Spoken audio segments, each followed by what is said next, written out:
We're all driving down this road to retirement, but there could be some detours along the way. Do you know what the biggest detour could be? Stick around, we will fill you in, because you need a compass to make sure that you get to where you need to be effectively. And sometimes you have to change course. Stick around to know what I'm talking about. Welcome, everyone. Show's called Your Money, Your Wealth. My name is Joe Anderson.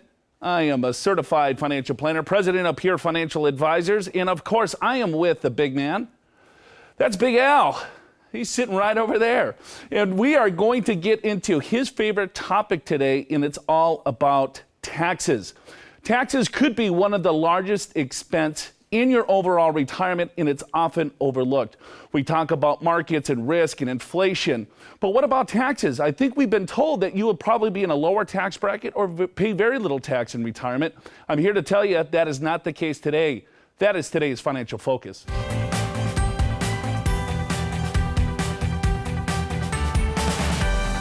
You know, I've been saying this for years, and so has Big Al, taxes might be the biggest expense that you have in retirement. But if you take a look at these numbers here, right, Americans will spend more on taxes in 2017 than they will on food and clothing and housing combined. It's like $5 trillion that we will spend in state and federal taxes, which is going to be more than just about any other household expense. How are you going to navigate through this? Do you understand how the tax system works? Do you understand what tax strategies are available given your situation? Let's bring in the big man to help us out. Big Al Clopine.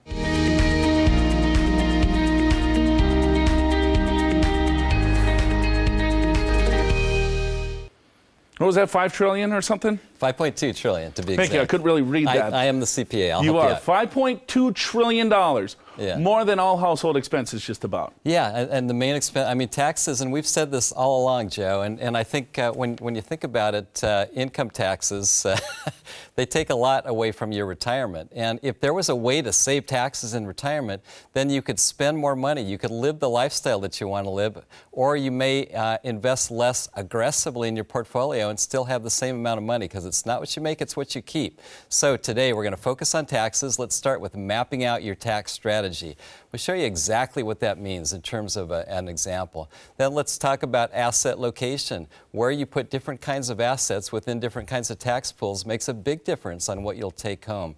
Then we'll get into capital gains, dividends and capital gains. We want to get into Roth IRAs, because Roth IRAs are actually tax-free income.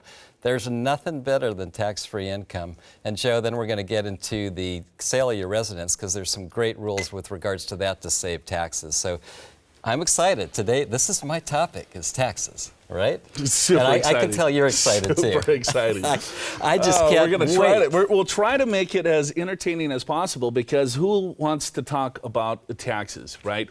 But here, when you map out your tax strategy, this is what we're talking about. You have to take a look at where are your assets placed, because they could be in a tax-deferred account. That's right down here. Those are your retirement accounts. You're probably pretty familiar with your IRAs and 401ks. And then you might have assets that are sitting outside of your retirement account. That could be a brokerage account, mutual fund, stocks, bonds, maybe it's even real estate. But we like this guy up here. This is tax-free. So these are after-tax dollars going into this account. But when you look at your overall strategy, I would say most of you have most of the dollars saved for retirement in this quadrant. Because when you start pulling dollars out of this thing, guess what? You're going to be taxed at full boat, ordinary income rates. But if you have dollars up here, guess what? You're not going to pay a dime in tax. That's ideal. So you want to make sure that you have a strategy that you have dollars in each of these different pools, because when it comes time to start taking these distributions to live that happy retirement, you're going to pay less tax. Most people have no clue of how much tax that they're going to pay in tax. They're just more concerned of, hey, do I have enough dollars saved up? Have I saved enough money in my 401k plan? But guess what? If everything's in your 401k plan, you might need a little bit more dollar, because every dollar that comes out of there is going to be taxed at the highest of rates. So that's why we have Mr. Clopine to kind of break it out for us a little bit more, because you want to have that mapped out strategy. Have dollars in different places so you can control your taxes in retirement. It will make a huge deal. We've seen it save people tens, if not hundreds of thousands of dollars over their lifetime, because they're just not strapped to that ordinary income tax. It's the largest tax. So when it comes time to take the distributions, Al, right, if you have the different pools of money, now you can control your taxes. Because if everything's coming out of that ordinary income pool, like we talked about, you might be stuck in a higher tax bracket. But if you have diversification, you can save money in Social Security and everything else. Yeah, so let's take a look at an example. Now, here's two different taxpayers. They're each making $110,000, but one is paying taxes to 3 times the other one.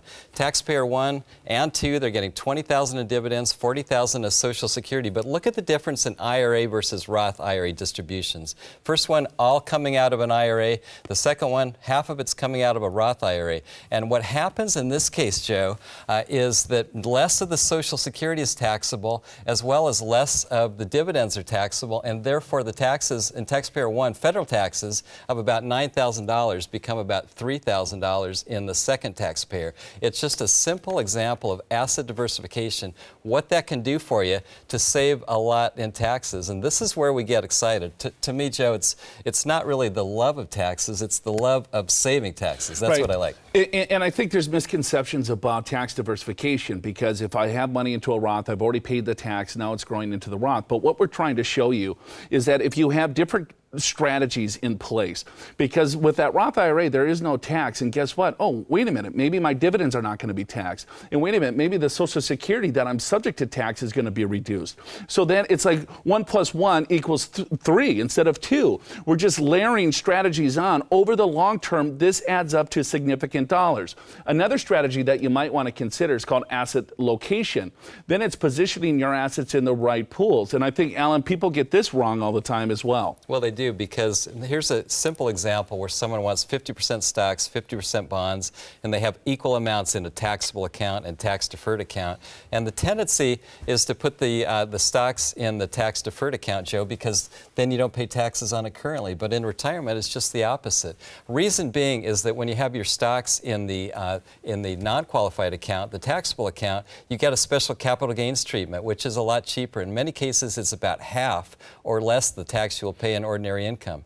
So if you just put the right asset class, the stocks, favor those in the taxable account, the bonds in the tax-deferred account, you'll end up with a lot more money in your pocket. And Joe, that's really the name of the game, right? It's what you keep, it's not what you earn. Right. And I guess to break it down in that simple example is that our example said you had 50% of you took your entire portfolio, and 50% of it you wanted in stocks and 50% you wanted in bonds. But if you think intuitively, you want your stocks outside of the retirement accounts, because stocks have a higher expected rate of return than bonds. Stocks will give you a higher expected rate of return, right? So you want to make sure that those assets grow, and then when you do sell them, you're subject to a lot lower rate.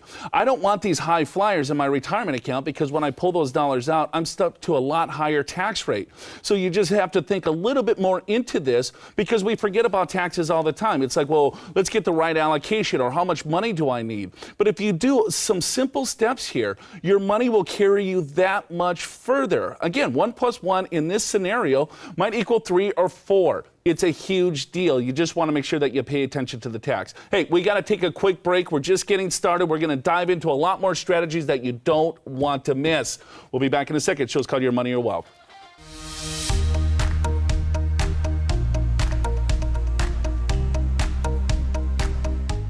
Hey, welcome back to the show. Show's called Your Money or Wealth. Joe Anderson, Big Al, talking taxes today, trying to navigate through the world of taxes. Before we navigate any further, let's see how you did on the true false. The tax consequences are the same if I withdraw money out of my Roth 401k or a Roth IRA during retirement. What do you think, Joe? True or false? Well, and without getting really technical, yes, true.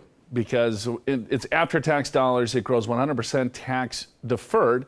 And then if you qualify for a tax-free distribution from a Roth or 401k, yes, then all of those dollars are going to be tax-free to you in retirement. So Roth 401k, you can contribute a lot more dollars into it as a contribution. You're not stuck with AGI limitations. There's still 5-year clocks, and there's still some, small little details, but we don't need to get into that, I guess, today.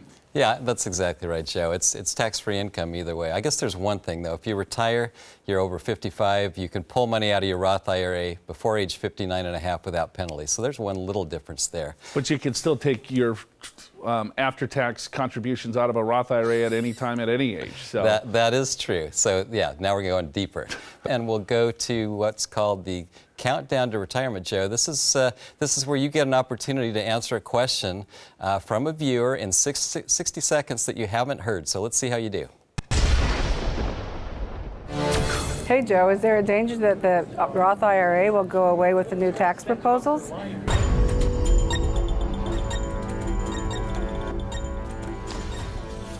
Will the Roth IRA go away with the new tax proposals?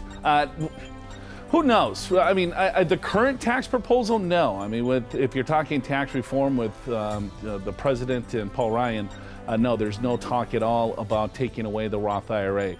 In my opinion, there's more and more laws of saying they want more retirements to go Roth because they don't want us to take the tax deduction. They would rather us not get the tax deduction so the IRS gets a little bit more money or the government gets a little bit more money. So it's actually the opposite.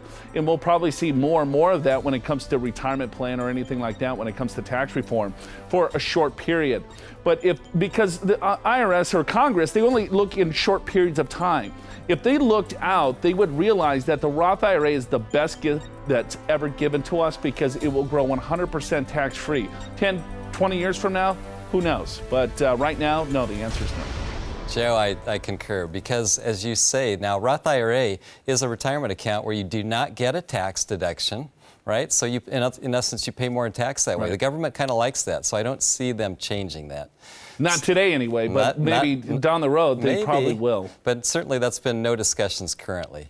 So at any rate, it's time to now navigate the show to capital gains taxes, because when you think about your non-retirement accounts, long-term capital gains, there's a better tax rate, 0, 15, and 20%, rather than ordinary income tax rates that go as high as 39.6. So what is a long-term capital gain? It's a non-retirement account. It's a stock sale that you've held for more than a year, or it could be a qualified dividend. Qualified dividend is generally a domestic company where you've owned the stock within 60 days of the ex-dividend date. How about if I have an international? Yeah, certain international ones too, right? If a foreign company is on the domestic exchange. So I guess what would make it not a qualified dividend? Because that gets confusing. It you does. know what I mean? It's like you get your tax return and I got a qualified dividend, non-qualified dividend. I think, Joe, the one thing is holding it 61 days, including the ex-dividend date. So sometimes people will buy a stock, they'll get the dividend,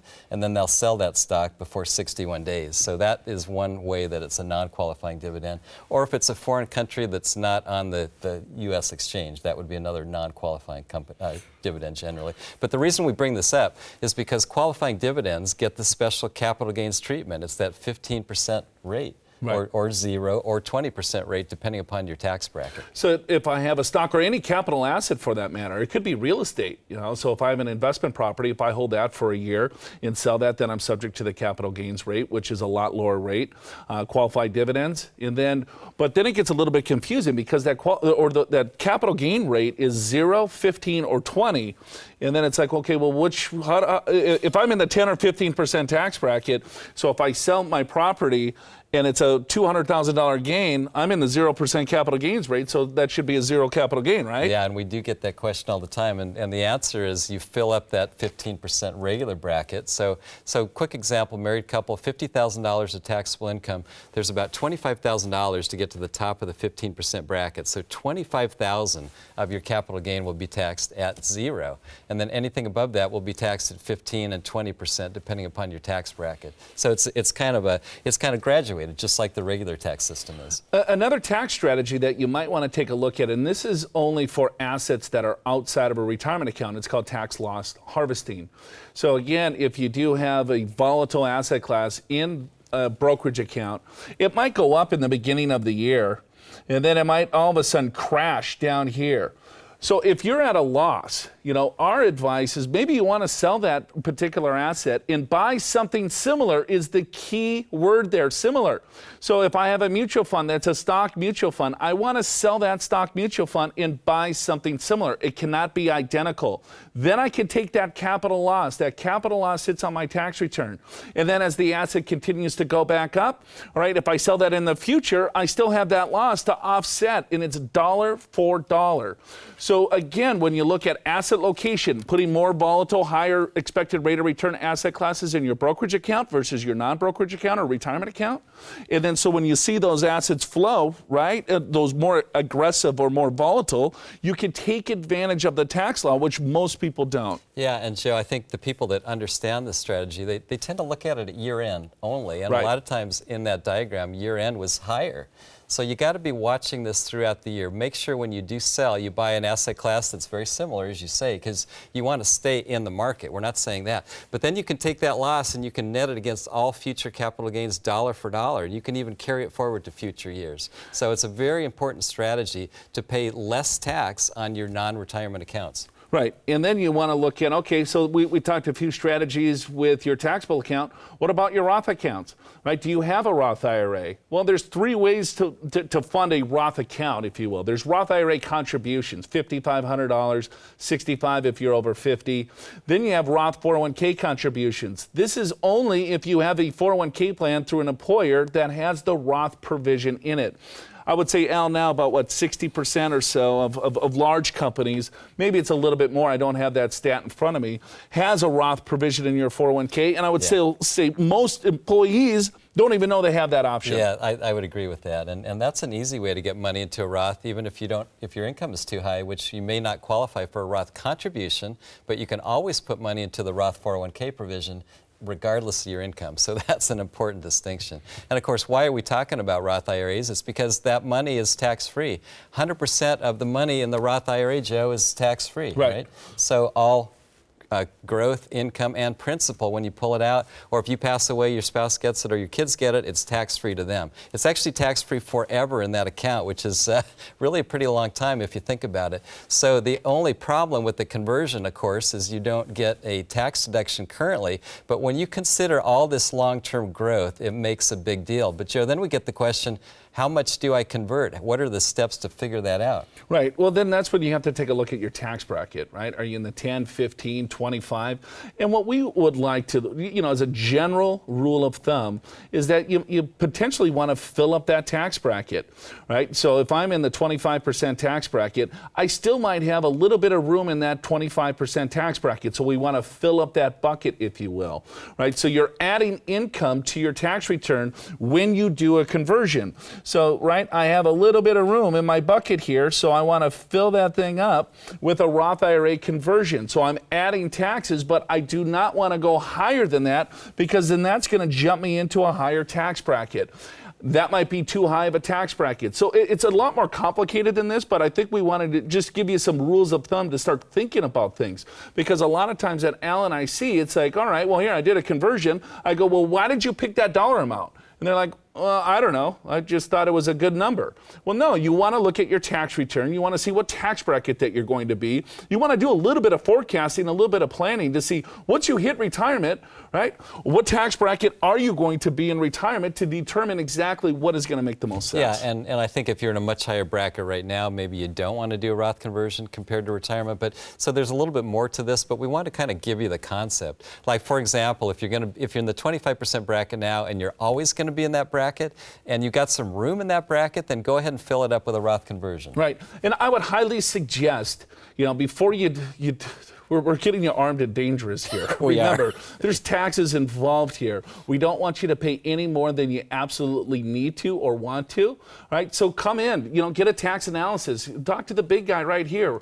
We don't do this often, but I think it's very important for you to sit down with a true professional that's a CPA that understands all of this, that's forward-looking, to say, all right, well, what makes sense in your situation, giving tax loss harvesting, asset location, Roth conversions, tax diversification.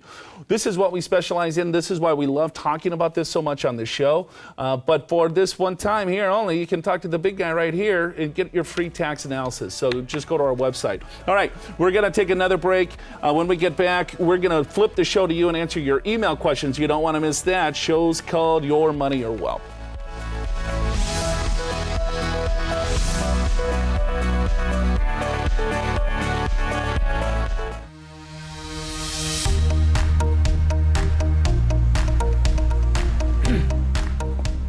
Hey, welcome back to the show. Show's called Your Money or Wealth. Joe Anderson here and Big Al Clopine. We are trying to navigate you through this crazy world of retirement and taxes. Before we continue with that, let's go to the true false. How'd you do? Social Security benefits are always tax-free if I take them at full retirement age. Well, that is absolutely false. In fact, it has no bearing, the taxability as to when you take it. What matters is what your other income is, because in some cases, if you don't have any income other than Social Security, in fact, in many cases, it's completely tax-free.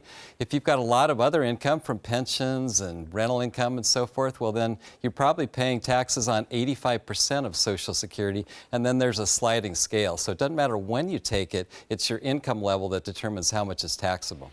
Yeah, and it's not a ton of income. It's about $34,000 or $44,000, depending on if you're married or single. So if you have very little income, yeah, then your Social Security will be tax-free. For a lot of you viewers, I would say no, that is absolutely false. You know, it's tough navigating through all of this, you know, and so we wanted to test our fellow Southern Californians, how they do with their overall retirement knowledge. So let's see our good buddy Jason Thomas. He's out on the street. This is Jason here at Balboa Park today. We're asking people to paint their retirement picture for us. What do you think you want to do? Do you want to do more travel? Do you want to just lay on the beach? Do you want to do something more active? We are going to ask everyone here today. Let's go find out. Hey, we're here with Calvin today. Calvin, why don't you tell us what you'd like to do in retirement? I'm really into fitness. I like to surf and longboard. So maybe open up a gym here in San Diego, relax, just live my life. So Dennis, if I were to just give you unlimited money, I cut you a check today, what are you going to do with retirement? Oh, gee, I would put it in the bank and survive off of it. So Nick, tell us how you see your retirement. Well, I'd like to spend actually a lot more time doing some stargazing, astronomy. Probably Italy. Italy, why there? A lot of history, culture. And one of my friends is there, he likes it a lot, so. That's not why you want to go, dude. Tell us the real reason. I would like to travel to Saturn. I think it'd be interesting to be somewhere near to the surface of Saturn, maybe not necessarily, it's not a solid surface, but to see the rings. He says there's a lot of good-looking girls out there. Exactly. We knew that was the case, right? Yeah, that's it. We knew exactly.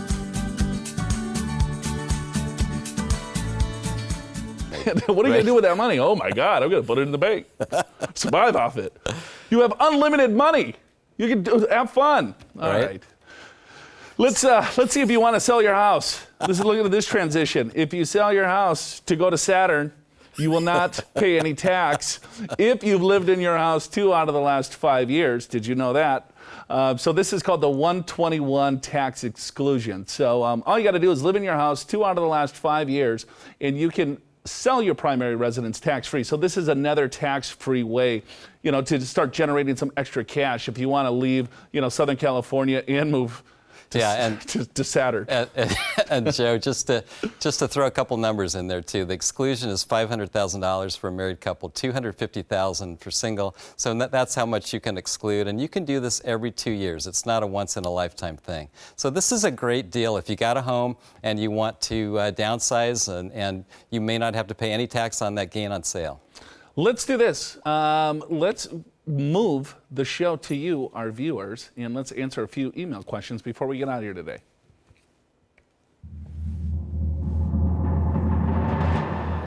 This is from Liz in Bonita. I'm retired and I have to make an extra $1,500 per month out of my 401k to pay my mortgage. Is my mortgage interest tax deduction enough to offset the tax consequences? Or would it be better for me to sell my home and rent for a lower amount? Wow, Liz, that's a that's a lot in one question. I will tell you this: if you pull money out of your 401k, that's generally taxable. But then if you're paying mortgage interest, then that's a tax deduction. Those may offset. It depends if you have enough deductions to itemize, right? So it may not offset dollar for dollar. Plus, if you're paying principal and other things, Right. I mean, that's right, 18. it may not be that's completely. $18,000. Yeah. You know, that she's pulling out additional out of her retirement account just to pay the mortgage. So I would say sell the home, Liz. It might be a little bit too much home, given the fact that you're pulling that much dollar out of the retirement account, even though we have no idea what balance is, how old you are, and any other financial goals. Yeah, so particularly maybe don't if you're still advice. working and you need this just to stay in your home. I would agree with that statement. Let's go to one more email question. Gary, San Marcos, I'm considering taking my pension as a lump sum rather than a series of payments. Are there negative tax consequences if I select the lump sum option? Well, Gary, here's good news for you. When you do a lump sum, you can roll it right to your IRA. So there's no current taxation. You go from the 401k to or the pension plan to the IRA, and it's not taxable until you start pulling money out of that IRA. Yeah, I think the bigger question is, does it make more sense to take the annuity or the income stream than the lump sum? So that's a totally different question and a totally different answer, but be careful with that just because it's irrevocable. We got to get the heck out of here. Hopefully you enjoyed the show. We'll be back again next week for more fun facts in regards to your retirement, taxes, inflation, everything else. For Big Al Clopine, I'm Joe Anderson. Thanks for watching. Show's called Your Money or Wealth.